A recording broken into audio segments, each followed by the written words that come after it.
चतुर्थी की पूजन में जो आप आखा दाना रखते हो, गेहूं वगैरह कुछ भी जो भी रखते हो, उसकी बड़ी महत्वता होती है महाराज। यहाँ तक कहा गया है, चतुर्थी की कथा तो आप लोग पढ़ते होंगे, जो लोग पढ़ते हैं उनको मालूम होगा। चतुर्थी की कथा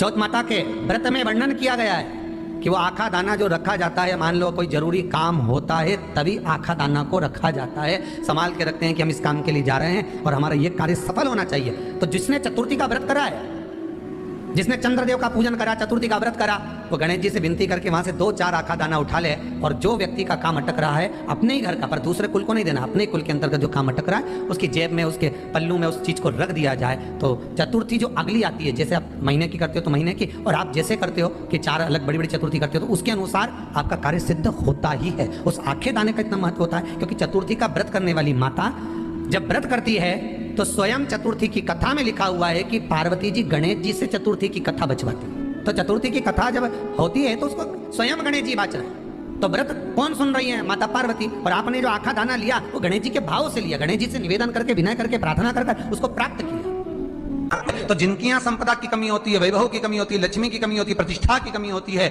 धन की कमी होती है, उसके लिए बुधवार के दिन अगर शंकर पर 1 लोटा पानी चढ़ाया जाता है तो जिन लड़कियों का विवाह नहीं हो रहा, जिन बच्चों का विवाह नहीं हो रहा, उन बच्चों के भी विवाह हो जाते हैं। हमारा बलवृद्धि से मतलब होता है जिस कन्या या वर का विवाह नहीं होता, 40 साल हो गए या 30 साल हो गए, या जब 28 के बाद में लड़का लड़की क्रॉस हो जाए कि 29 में, 30 में, 32 में, 34 में, 40 तक पहुंच गए और विवाह नहीं हो रहा है, तब बेलपत्री के जो पेड़ होता है, वृक्ष होता है, उस वृक्ष की जो डाली होती है, उस डाली के मनकों से जो माला बनती है, बाजार में मिल जाती है बेल की माला, उस माला को भगवान शंकर को समर्पित कर कर बेलपत्री के वृक्ष के नीचे बैठ कर भगवान शंकर का पंचाक्षर मंत्र का जाप करना है।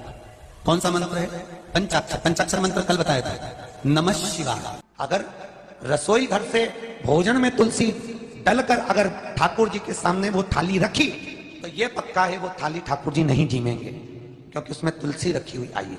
हाँ, जब ठाकुर जी के सामने थाली रखा गई और तुमने थाली रखने के बाद में मंदिर के सामने बैठ के फिर तुलसी डाली तो ठाकुर जी उसको स्वीकार कर लेते हैं। क्यों? क्योंकि 33 करोड़ देवी देवता एक जगह पर विराजमान है। जब हम थाली रखते हैं, प्रथम देव उस भाग को ग्रहण कर ले। जब तक तुलसी डालते हैं, प्रथम देव अपनी दृष्टि हटा लेते हैं। समय होता है, एक टाइम होता है, एक पल होता है, एक घड़ी होती है कि गणेश जी महाराज हमारे घर में आ गए।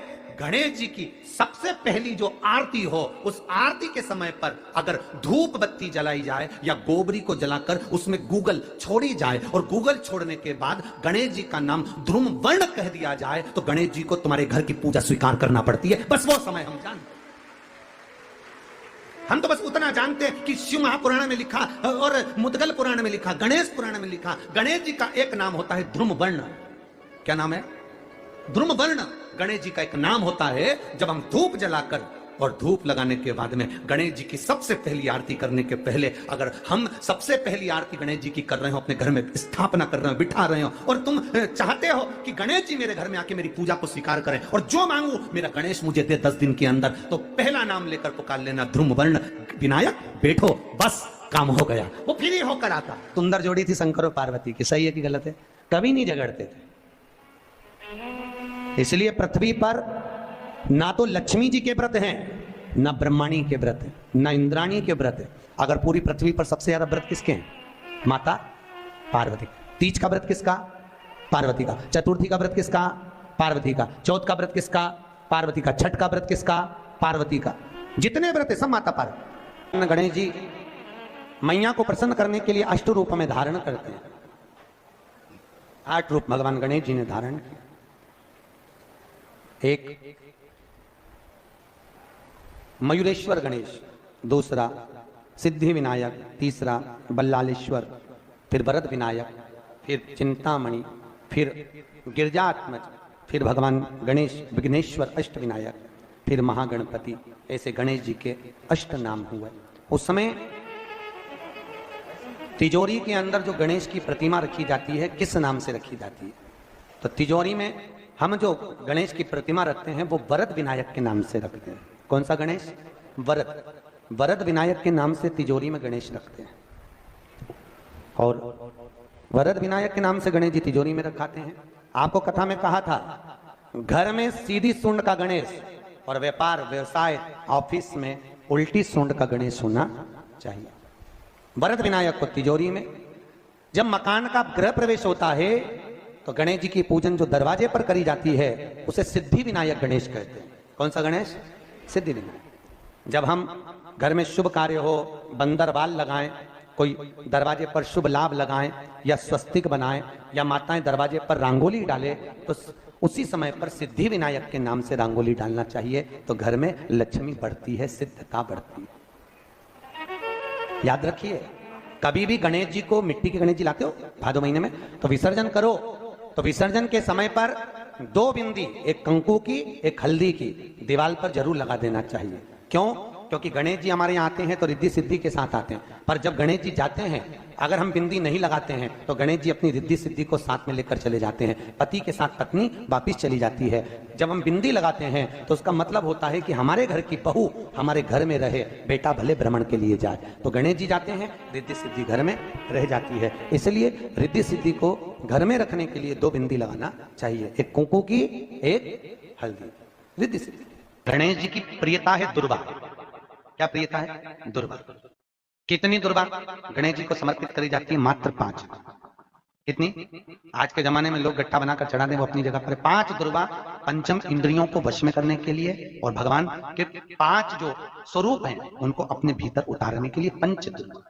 और दुर्वा में भी 3 गांठ। जब दुर्वा समर्पित करी जाती है तो उसमें नीचे दुर्वा की डंडी पर गांठ रहती है, 3 छोटी छोटी गांठें होना चाहिए। चतुर्थी का जो व्रत करने वाली होती हैं, जो चतुर्थी का पूजन करने वाली होती हैं, उनके भीतर का एक भाव होता है कि जैसे ही शाम का समय आए चंद्रदेव का पूजन करें, चंद्र जब प्रकट हो जाए, कलश भर लिया, उसके नीचे आखा दाना रख दिया, चावल गेहूं जो भी आप रखते हो पूजन के लिए, ऊपर पात्र आदि रख दिया, जलाशय, फिर अपन ने घी का दिया लगाकर पूजन भी कर ली। तो जब चतुर्थी का पूजन करने वाली होती है, जो चतुर्थी का नियम व्रत धारण करने वाली होती है, बड़ी बड़ी चतुर्थियां करती हैं या उसका नियम धारण करती हैं, तो चतुर्थी का जो पूजन करती है वो किस चीज के लिए?